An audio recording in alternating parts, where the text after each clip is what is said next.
योगी जी ने शंकराचार्य के संदर्भ में कहा कि संविधान के ऊपर कोई नहीं है,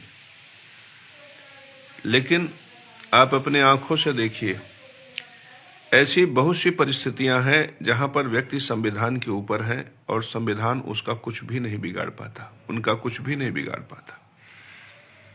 जैसे आपने बहुत बार देखा होगा, भरी कचहरी में न्यायाधीश के कुर्सी के नीचे बैठकर पेशकार पेशी लेता है। पेशी लेना अपराध है, राष्ट्र धर्म के विरुद्ध है, सनातन धर्म के विरुद्ध है, राष्ट्र गौरव के विरुद्ध है और संविधान के मुख पर बहुत बड़ा तमाचा है। लेकिन कोई भी संवैधानिक दंड व्यवस्था उस पेशकार का कुछ भी नहीं कर सकता। हाईकोर्ट के रीट सेक्शन में रीट लगवाने के लिए अच्छा खासा पैसा लिया जाता है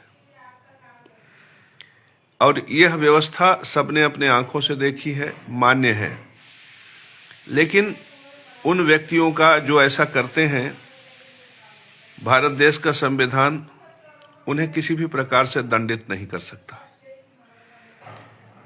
आपने देखा होगा, जो कमीशन लेते हैं 20%, 25%, 30%, उनका फिक्सेशन होता है और चौकी, चट्टी, चौराहे, सब जगह ये बात होती है। तमाम ठेकेदार कहते हैं कि हमने तो उनको इतना परसेंट दिया, हमने तो उनको इतना परसेंट दिया। लेकिन इसके बावजूद भी संविधान उनका कुछ नहीं बिगाड़ पाता। यद्यपि यह अपराध है, तो ये सब के सब आप अपने आंखों से देख लो कि ये सब संविधान के ऊपर है। और मैं बहुत बड़ी बात बताऊं आपको, बुलडोजर चलता है ना, जिस बुलडोजर के नाम पर बाबा जी की सरकार है, आप कभी बुलडोजर देखो। जैसे हमारे घर, हमारे मकान या हमारे प्लाट पे बुलडोजर चल गया, तो बुलडोजर क्यों चला? क्योंकि हमारी कॉलोनी अवैध है या फिर हमारा प्लाट अवैध है, इसीलिए ना बुलडोजर चला। तो हमारे संविधान में एक कानून है, उस कानून के अनुसार अवैध प्लाट्स करने वाले या अवैध कॉलोनी बनाने वाले, यदि स्पष्ट है कि इनकी कॉलोनी अवैध या प्लाट अवैध है, तो उनके खिलाफ 441 और 420 में मुकदमा होना चाहिए। तो और में तो आप, जैसे मैं कहूं पेशकार से आपने पेशी लिया पेशकार ने, अपराध है, तो आप कहेंगे प्रमाण दो। या मैं कहूंगा कि किसी ने कमीशन लिया, तो आप कहोगे प्रमाण दो। या फिर मैं कहूंगा रीट सेक्शन में रीट लगवाने के लिए पैसा लगता है, तो आप कहोगे प्रमाण दो। तो यहां पर शंका की स्थिति है। लेकिन जब आप बुलडोजर चलाते हो, तो बुलडोजर आपने चला दिया ना, दंड सुनिश्चित हो गया ना। किसको दंड मिला? उस व्यक्ति को दंड मिला जिसने भारत सरकार के रजिस्ट्री दफ्तर में जाकर 15 लाख, 20 लाख, 25 लाख, 30 लाख रुपया देकर रजिस्ट्री लिया अपने जमीन का। जब वो रजिस्ट्री लेता है तो 20 लाख रुपया अगर बिल्डर ने लिया, तो 20%, 15% लगभग सरकार भी लेती है। अब 20 लाख, 25 लाख का 15% कितना होता है, आप स्वयं आकलन कर लीजिए कि इतना लाख रुपया सरकार भी लेती। और वो जो लाखों रुपया सरकार लेती है, किस लिए? संविधान की मर्यादा के लिए, संविधान की व्यवस्था को स्थापित करने के लिए, नियम कानून को अध्यारोपित करने के लिए।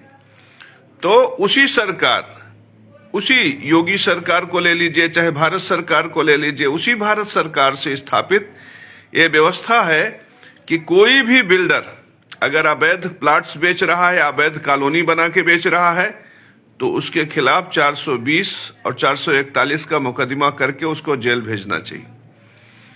मेरे परम प्रिय शिष्यों, आपके जमीन पर बुलडोजर चल जाता है, प्लॉट्स पे बुलडोजर चल जाता है, न्यू निर्माण इत्यादि किए हो उस पर बुलडोजर चल जाता है, घर पर बुलडोजर चल जाता है। तो जब आपका प्लॉट्स, आपका मकान अवैध है, तो वो अवैध प्लॉट्स देने वाला, अवैध कॉलोनी बनाने वाला, उस व्यक्ति के खिलाफ क्या 441 और 420 में मुकदमा होता है? अब वो व्यक्ति संविधान से ऊपर है कि नहीं? दूसरी चीज, यहां पे तो सीधा प्रमाण है, यहां पे तो संविधान की मर्यादा को भी कलंकित कर रहे हैं। कौन कलंकित कर रहा है? आप स्वयं देख लीजिए। और इस कलंक को देखकर भी क्या आप इनके खिलाफ कोई कार्रवाई कर सकते हैं या करवा सकते हैं? तो ये सब व्यवस्थाएं संविधान से ऊपर हैं कि नहीं? एक बहुत बड़ी बात आपको बताऊं कि जब बुलडोजर चल जाता है तो बुलडोजर चलना ही इस बात का प्रमाण है कि ये जमीन अवैध है। बुलडोजर चलना ही इस बात का प्रमाण है कि ये कॉलोनी या मकान अवैध है। तो यदि उस कॉलोनाइजर या उस प्लाटिंग या प्लाटर जिसने प्लाटिंग किया है उसके खिलाफ यदि 420 और 441 में मुकदमा करके जेल भेज दिया जाए तो पूरे शहर में हड़कंप मच जाएगा। कोई दूसरा प्लाटर फिर इस तरह से अवैध प्लाट बेचने की हिम्मत नहीं करेगा। कोई दूसरा इस तरह का अवैध प्लाट बेचने की हिम्मत नहीं करेगा। अवैध प्लाटिंग वहीं रुक जाएगी और अवैध प्लाटिंग अगर रुक गई तो लाखों करोड़ रुपया जो जनता से उठकर बिल्डर के घरों में चला जाता है वो बंद हो जाएगा, अर्थात पब्लिक से लूट बंद हो जाएगी। लेकिन एक कितना बड़ा आश्चर्य है मेरे परम प्रिय शिष्यों, कितना बड़ा आश्चर्य है। सोचने वाली बात है कि एक प्रमोद कुमार गौतम हो, नितिन धीमान हो, इनको दंड मिल जाता है इसलिए क्योंकि इन्होंने अवैध प्लाट खरीदा, इन्होंने अवैध कॉलोनी में घर लिया, लेकिन उस अवैध कॉलोनी बनाने वाले के खिलाफ एक भी एफआईआर नहीं होता। जबकि नियम है कि 420 और 441 में उसके खिलाफ मुकदमा हो। मेरे परम प्रिय शिष्यों, इस उत्तर प्रदेश में आपने देखा होगा ना, न जाने कितने घर बुलडोजर से धराशायी कर दिए गए।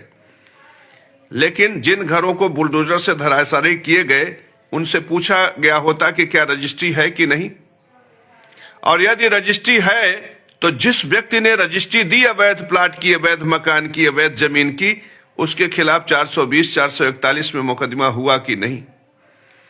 तो मेरे परम प्रिय शिष्यों, यदि उसके खिलाफ मुकदमा नहीं होगा तो वह फिर रजिस्ट्रार से साठगांठ करके फिर आप बुलडोजर चलाते रहोगे, वो अवैध कॉलोनियां बनाता रहेगा। आप बुलडोजर चलाते रहोगे, वो अवैध कॉलोनियां बनाता रहेगा। तो इस व्यवस्था से तो सारी पब्लिक का